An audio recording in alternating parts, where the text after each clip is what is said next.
కేటీఆర్ ను arrest చేస్తారంటూ BRS నేతలు తప్పుడు ప్రచారం చేస్తున్నారని ప్రభుత్వ విప్ బీర్ల ఐలయ్య మండిపడ్డారు. రాష్ట్రంలో అల్లకొల్లం సృష్టించేందుకు కుట్ర చేస్తున్నారని ఆరోపించారు. ఎవరిని అరెస్ట్ చేసే ఉద్దేశం కాంగ్రెస్ ప్రభుత్వానికి లేదన్నారు. గత బీఆర్ఎస్ ప్రభుత్వం చేసిన తప్పులను ప్రజల ముందు పెడతామంటున్న బీర్ల ఐలయ్యతో మా ప్రతినిధి రవిచంద్ర ఫేస్ టు ఫేస్. గందరగోళం నెలకొంది. టీఆర్ఎస్ బీఆర్ఎస్ అటు కాంగ్రెస్ సభ్యుల మధ్య గందరగోళం నెలకొంది. అందులో ప్రత్యక్షంగా ఉన్నట్టుగా బీర్ల ఐలయ్య ప్రభుత్వ whip Aleru MLA Congress MLA Beerla Ilaiah garu మన దగ్గర ఉన్నారు. ఎట్లా చూడొచ్చు ఈ అసెంబ్లీలో చాలా గందరగోళం నెలకొంది మీ మధ్య అటు బీఆర్ఎస్ల మధ్య ఎట్లా చూడొచ్చు? జనాలకు ఏం మెసేజ్ ఇస్తారు మీరు? గందరగోళం లేదు, కావాలని బీఆర్ఎస్ నాయకులు గందరగోళం సృష్టిస్తున్నారు. ఒక రాజ్యాంగం ద్వారా ఏర్పడ్డటువంటి ఈ ప్రజాపాలనలో సభలకు గౌరవ మర్యాదలు ఇవ్వాలన్నటువంటి బీఆర్ఎస్ నాయకులు చట్టసభల్లో అలజడి సృష్టించి ఇలా ప్రజాపాలన ద్వారా గౌరవ ముఖ్యమంత్రి రేవంత్ రెడ్డి గారి నాయకత్వాన పేదలకు అక్కరొచ్చే చట్టాలను తీసుకొచ్చే చట్టాలను ఇంప్లిమెంట్ చేసే దశలో వీళ్ళు ఒక అలజడి సృష్టిస్తారు. ఇలా ధరణి తీసుకొచ్చి ధరణి ద్వారా వేల కోట్ల ఎకరాలను వేల లక్షల కోట్ల భూములను స్కామ్ చేసినటువంటి ఇలా బీఆర్ఎస్ వాళ్ళు ధరణి ఏడైతే పోతుందో భూభారత్ వస్తే మా అక్రమాలన్నీ బయటపడతాయి, మా దొంగతనాలు బయటపడతాయి అని చెప్పి చట్టసభలలో నిజంగా నిజంగా ఇవాళ ఒక చాలా ఘోరమైన విషయం ఏంటంటే ఒక సభాపతివి గౌరవం లేకుండా సభాపతి దగ్గరకు వచ్చి పోడియం వద్దకు దూసుకెళ్ళి ఆ పోడియం దగ్గర సభాపతి మీదకి ప్లే కార్డులు ప్రదర్శించి ఆ ప్లే కార్డులను చించి ఇవాళ సభాపతికి విసిరేయడం. రాష్ట్రంలో ఏమన్నా అలజడులు సృష్టించాలనుకున్నారా?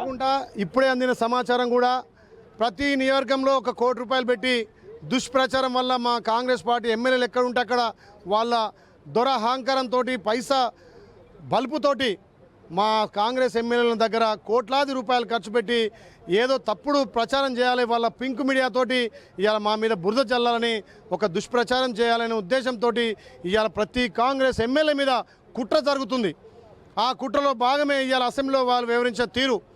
గతంలో దళితులంటే వీళ్లకు ప్రేమ లేదు, దళితులంటే ఇష్టం లేదు, దళిత పాలన అంటే ఇష్టం లేదు, తెలంగాణ సిద్ధించే క్రమంలో మేము దళితులే ముఖ్యమంత్రి చేస్తానని అధికారంలోకి వచ్చినటువంటి కేసీఆర్ ఏ దళిత బిడ్డో చెప్పాలి.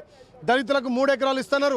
అప్పుడున్నటువంటి పరిస్థితుల్లో మా దళిత బిడ్డ ఇప్పుడున్నటువంటి డిప్యూటీ సీఎం గారు బట్టి విక్రమార్క సీఎల్పీగా ఉంటే కూడా ఓర్వలేని మీరు ఇలా దళిత స్పీకర్ను అవమానించే విధంగా చట్టసభలలో ఇలా ప్లే కార్డులు ప్రదర్శించి స్పీకర్ మీదకే దాడి చేయడం ఇది రాజ్యాంగాన్ని తూట్లు పడిచినట్టే. మా డాక్టర్ బిఆర్ అంబేద్కర్ రాసినటువంటి రాజ్యాంగాన్ని మీద మీకు నమ్మకం లేకుండా రాజ్యాంగాన్ని హేళన చేసి స్పీకర్ను కూడా అవమానపరిచారు. కాబట్టి తప్పకుండా ప్రజాక్షేత్రంలో తెలంగాణ ప్రజలు మిమ్మల్ని చీకొడతారు, మీకు బుద్ధి చెప్తారు. మీ వక్ర బుద్ధి ఇప్పటికైనా మారలే. అసెంబ్లీలో మీకు ఇచ్చిన సీట్లు, పార్లమెంట్లో మీకు గుండుసున్న ఇచ్చిన మీ వక్ర బుద్ధి మారలేదు.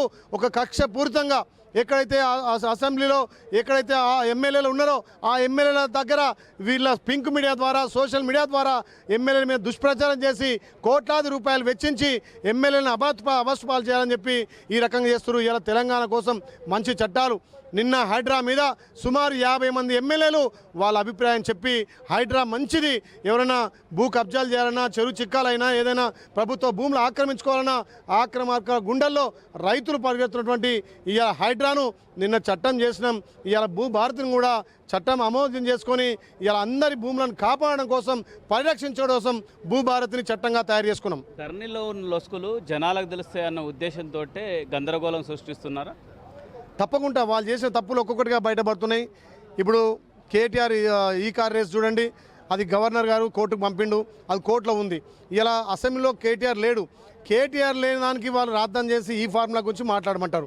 మరి మేము ప్రజల కోసం తెచ్చే చట్టాలు, ఇలా పర్యాటక మీద తెచ్చిన చట్టాలు, అదేవిధంగా హైడ్రా మీద, మున్సిపల్ మీద, పంచాయతీరాజ్ మీద ఎంతో చక్కటి తెచ్చి భూభారతిని ఇలా చట్టం ఇంప్లిమెంట్ చేస్తున్నాము. మా పొంగులేటి శ్రీనివాసరెడ్డి గారు రెవెన్యూ శాఖ మార్చులు మాట్లాడుతుంటే అది ఇంప్లిమెంట్ కావద్దని గందరగోళం సృష్టించి అంటే వాళ్ళు చేసిన భూధరణిలో చట్టాలలో ఉన్నటువంటి తప్పులను ఎత్తి చూపిస్తున్నామనే ఉద్దేశంతో ఇలా గందరగోళం సృష్టించి నిజంగా తెలంగాణ ప్రజలు గమనిస్తున్నారు.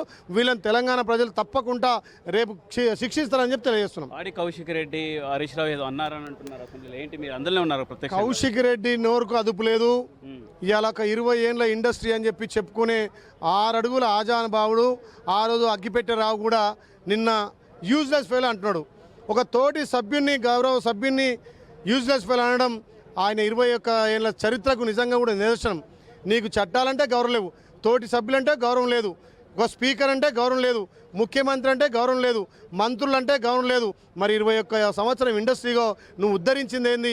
ఏమున్నా ధరని తెచ్చి లక్షల కోట్లు నువ్వు, మీ మామ, నీ బామ్మర్ది, మొత్తం నీ కుటుంబ పాలనతోటి తెలంగాణ సంపదను దాచుకొని ఇలా పేద ప్రజల కోసం ప్రతి ఎకరము అర్ధెకరం గుంట ఉన్న రైతుకు ఒక హక్కు కల్పిస్తుంటే దాన్ని చూసి ఓర్వలేక భూభారతిని ఇంప్లిమెంట్ చేయాల్సి వస్తే మా ధరణి బయటపడదు అనే అక్కస్తోటే ఇవాళ వీళ్ళు ఈ రకంగా అసెంబ్లీలో ప్రవర్తించరు. సంపత్ కుమార్ మీద, కోమటిరెడ్డి మీద చర్యలు తీసుకున్నారు. అప్పట్లో సస్పెన్షన్, ఇప్పుడేమో పాడి కౌశిక్ రెడ్డి మీద కూడా అలాంటి చర్యలు తీసుకుంటామని వార్తలు వస్తున్నాయి. వాళ్ళు ఆశిస్తున్నారు. గతంలో ఏదైతే తెలంగాణ కోసం మంత్రి పదం ఛాయసం చేసినటువంటి మంత్రి గతంలో కోమటిరెడ్డి వెంకరెడ్డి గారిని, ఒక దళిత బిడ్డ సంపత్ కుమార్ను సభ్యత్వం నుంచే రద్దు చేస్తారు. అంటే మేము కూడా ఆ దిశలో పోవాలని ఆలోచన చేస్తారు. కానీ మేము ఆ రకంగా పోము.